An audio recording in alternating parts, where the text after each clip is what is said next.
हज़रत सैयदना इमाम हसन की शहादत भी बड़ी कर्ब अंगेज है। कलेजा फटने लगता है, दिल चाक हो जाता है, रूह लरजने लगती है। या अल्लाह, ये क्या हो गया है? क्या इन लोगों को नहीं मालूम था कि ये मुस्तफा के महबूब है? क्या नहीं मालूम था कि जब मुबाहला के लिए अल्लाह के नबी सल्लल्लाहु अलैहि वसल्लम तशरीफ लाए तो 5 असहाब अल्लाह के नबी हैं, हजरत फातिमा है, हजरत अली है, इमाम हसन है, इमाम हुसैन। क्या उन्हें नहीं मालूम था कि जब आयत तत्हीर नाजिल हुई तो मुस्तफा की कमली में 5 असहाब मुस्तफा है, मुर्तदा है, फातिमा है, हसन है, हुसैन है? क्या नहीं मालूम था कि जब आयत कुर्बा नाजिल हुई साहबा ने पूछा कि या रसूलल्लाह कौन लोग हैं जिन कराबतदारों की मोहब्बत हम पे फौज है? तो अल्लाह के नबी ने फरमाया वो अली है, फातिमा है, हसन है, हुसैन है। क्या उन्हें नहीं मालूम था यही वो लाल है जिनके लिए मुस्तफा ने अपना सद्दा तब्दील किया था? क्या नहीं मालूम था कि नबी सल्लल्लाहु अलैहि वसल्लम ऐन हालत खुतबा में खुतबा रोक कर मिंबर से उतरे थे और इमाम हसन और इमाम हुसैन को लेकर मिंबर पर बैठा दिया था, उसके बाद खुतबा जारी किया था? क्या उन्हें नहीं मालूम था?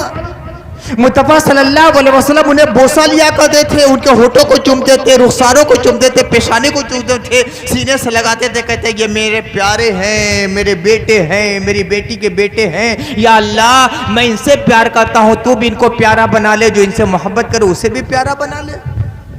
सारी हदीसें जो हमारे सामने, उससे ज्यादा हदीसें वो जानने वाले थे, आयतों का शान नुज़ूल वो समझते थे। हम तो सिर पे सुनते हैं और पढ़ते हैं, न जाने कितने लोग थे जिन्होंने अल्लाह के नबी सल्लल्लाहु अलैहि वसल्लम को मोहब्बत का इजहार करते हुए देखा था हसन करीमैन के साथ। फिर ये जुल्म सितम हुआ तो कैसे? जहर किसने दे दिया? कोई तो होगा, लेकिन ऐसा कारी जहर दिया गया,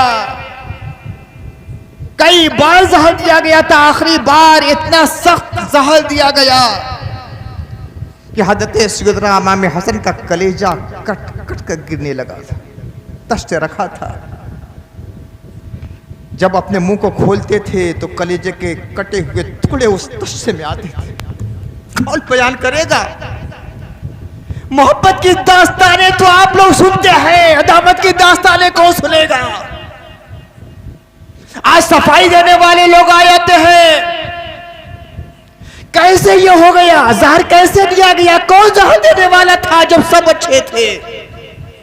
किसी ने तो दिया होगा। करबला की दास्तान तो आप सुनते हैं, मुस्तफा के लाल को शहीद किया गया, अब्बास के बाजू काटे गए, कासिम के शबाब को रौदा गया, अली अकबर जो हम सब ये मुस्तफा थे उनके लाशों को पामाल किया गया।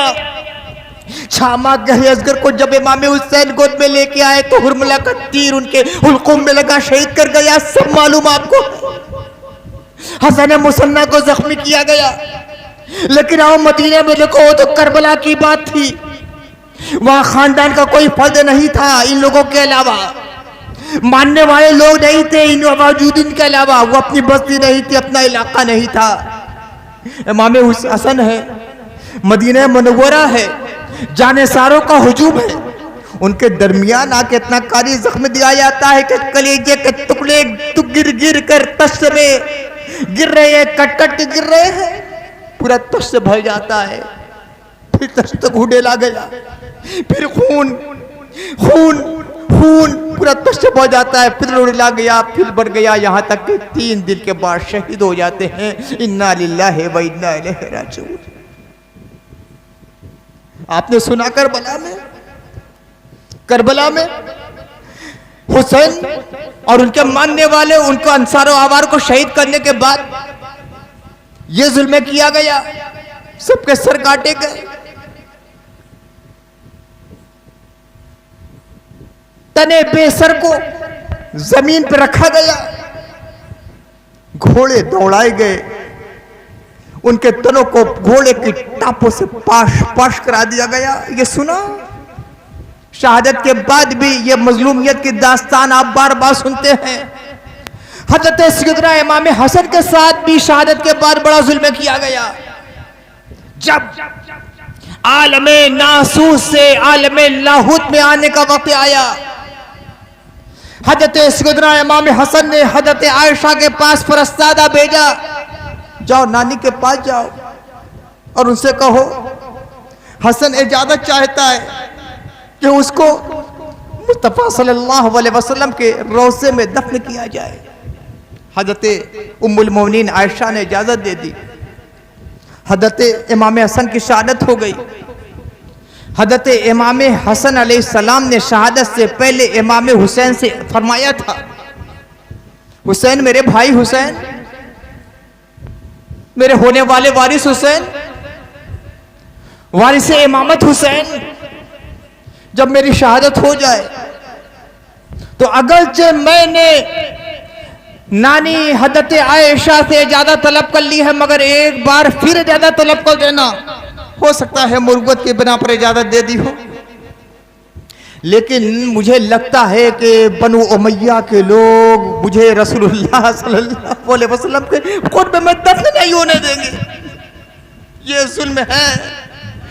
कायनात में इतना बड़ा जुल्म कभी नहीं किया गया है। करबला में भी जुल्म हुआ है, मगर मदीने का जुल्म कुछ अलग है। जिस हसन के लिए मुस्तफा ने अपने सद्दे को तब्दील कर दिया था, जिस हसन के लिए रसूलुल्लाह ने अपना खुतबा छोड़ दिया था, उस शहादत के बाद हजरत इमाम हुसैन अलैहिस्सलाम हजरत आयशा के पास जाते हो, कहते हैं इजाजत दीजिए कि रोज़े रसूल में मेरे भाई को दफन किया जाए। हजरत आयशा ने इजाजत दे दी, लेकिन जब दफन करने का मरहला आया तो ये बनी उमैया के लोग तलवारें लेकर खड़े हो गए, नहीं दफन किया जाएगा, मुस्तफा के कुर्ब में नहीं दफन करने दिया जाएगा। वो साहबजादे जिनके वजूद को मुस्तफा ने अपने बदन का टुकड़ा कहा था, अपने बदन का हिस्सा कहा था, जिनके गोश्त को अपना गोश्त कहा था, जिनके खून को अपना खून कहा था, रोज़े रसूल में उन्हें दफन नहीं होने दिया गया।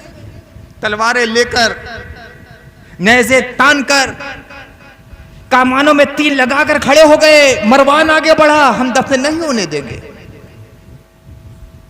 इधर मामला यह था, बनु हाशिम के नौजवान भी खड़े हो गए तलवारें लेकर, हम यहीं दफन होने देंगे। हजरत सैयदना अबू हुरैरा आ गए, कहा कि ऐ लोगों, ये क्या जुल्म कर रहे हो? मालूम है ये कौन है? ये मुस्तफा के लफ्ज़ जिक्र है, ये मुस्तफा के आंखों का नूर है, मुस्तफा के दिल का टुकड़ा है। इन्हें मुस्तफा के जवार में दफन होने से रोक रहे हो? इतना बड़ा जुल्म कर रहे हो? जहर दे दिया गया, कलेजे को पाश पाश कर दिया गया, दिल कट कट के गिरने लगा। इसके ऊपर भी जुल्म सितम यह है कि मुस्तफा के जवार में, मुस्तफा के रोज़े में उन्हें दफन करने से रोक रहे हो, मगर ये अपनी बात पे अड़े रह गए, किसी हाल में भी हम मुस्तफा के कुर्ब में दफन नहीं होने देंगे। अब हजरत अबू हुरैरा ने कहा, हजरत हुसैन आप गलती थी, मुझे उम्मीद है कि बनी उमैया के लोग मुझे दफन नहीं होने देंगे नाना जान के पहलू में। अगर ये नौबत आ जाए तो मुझे मुसलमानों के आम कब्रिस्तान जन्नतुल बकी में दफन कर देना। चुनांचे आपको जन्नतुल बकी में दफन किया गया। ये जुल्म सितम की दास्तान कौन है जो तफसील के साथ बयान कर सकता है, और कौन समात है जो सुन सकती है? सबसे अच्छा ज़माना है मुस्तफ़ा के बाद का सहाबा का ज़माना। सहाबा का ज़माना कौन रोकने वाले लोग थे? ताबईन ही तो थे, जिनको ताबईन कहते हैं आप लोग। सब अच्छे थे, बुरा ना कहा जाए। कौन रोकने वाला था इमाम हसन को वहां दफन होने से? किसने तीर अपने चिल्ले में लगा लिए थे? किसने नेज़े ले लिए थे? किसने तलवारें सौंट ली थी? कौन था रोकने वाला? उसी जमाने के लोग तो थे। उस जमाने के लोग भी तमाम लोग अच्छे नहीं थे। ना हज़रत सहाबा के तमाम लोग अच्छे थे, ना ताबईन के दौर के तमाम लोग अच्छे थे, ना ताबईन के लोग अच्छे थे। हाँ, हज़रत सहाबा के जो लोग अच्छे थे, इतने अच्छे थे कि कायनात में ना कोई गौस उनके बराबर हो सकता है, ना कुतुब हो सकता है। लेकिन जो बुरे भी थे तो इतने बुरे थे कि बुरा से बुरा, गलीज से गलीज इंसान भी उसके बराबर नहीं हो सकता। हकीकत ये है कि अगर दुनिया के सारे अहले मज़ाहिब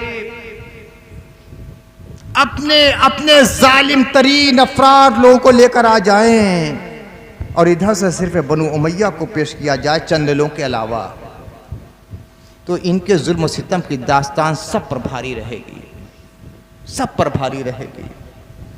नबी के लाडले को रसूलुल्लाह के रोज़े में दफन होने से इन लोगों ने रोक दिया, मगर कौन रोक सकता था? अल्लाह ने फरमाया इन्ना आतैना कल कौसर, हमने आपको कौशल दे दिया है।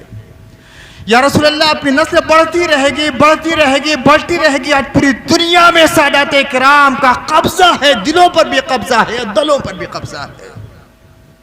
अक्सर औलिया किराम की तारीख आप पढ़ेंगे, अपने ज़माने के गौस की तारीख पढ़ेंगे, अपने ज़माने के कुतुब की तारीख पढ़ेंगे, तो यही मालूम होगा कि या हसनी सैयद है या हुसैनी सैयद है। और ये भी बतला दूं कि आखिरी कायनात का जो रहबर पैदा होने वाला है और दुनिया में आने वाला है, वो कौन होगा? वो हसनी सैयद ही होगा, जिनको इमाम महदी के नाम से याद किया जाएगा। वो हजरत फातिमा की नस्ल से होंगे, हजरत सैयदना इमाम हसन के औलाद से होंगे, वो हसनी सैयद होंगे। और उनका जब दौर आएगा तो अल्लाह के नबी सल्लल्लाहु अलैहि वसल्लम ने फरमाया पूरी कायनात अदल इंसाफ से भर जाएगी, ऐसा अदल का मंजर कहीं नजर नहीं आएगा। हर तरफ हुकूमत इलाहिया का क़याम होगा, हर तरफ से जुल्म सितम को तराश किया जाएगा, हर तरफ ईमान का परचम लहराएगा, एक एक घर में इस्लाम का नाम लिया जाएगा। ये किसका फैज़ होगा? हज़रत इमाम हसन अलैहिस्सलाम के साहबजादे हज़रत इमाम महदी अलैहिस्सलाम का फैज़ होगा। अल्लाह ताला जल्द से जल्द उनकी तशरीफ़ आवरी की राह हमवार फरमा दे। इन्ना आतैना कल कौसर फसल्लि लिरब्बिका वन्हर इन्ना शानियका